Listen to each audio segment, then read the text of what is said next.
So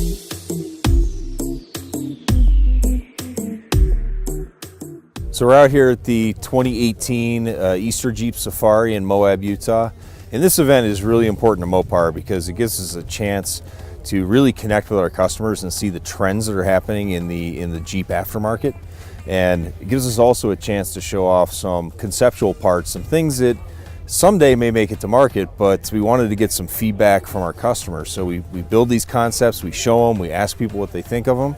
And a lot of the stuff that we've shown here in the past is in the portfolio today. So the first vehicle we brought is called the Nacho. It is basically a rolling catalog of the parts that we have available for the new JL. We have over 200 parts and accessories, with most of those were available at the launch. We spent over 100,000 hours on our design efforts for those. The next vehicle is the J-Wagon. It is a concept that shows a more premium finish, a premium look.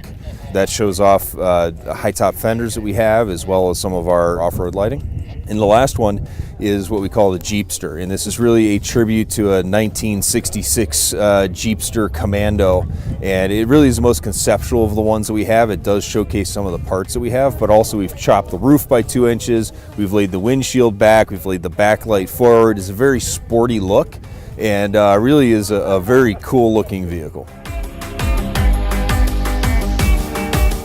There is a lot of work that goes into putting these vehicles together, but it's a great creative process. We work very closely with PDO, and the chance to mix both the things that we have and the things that you might see in the future is a great opportunity for us.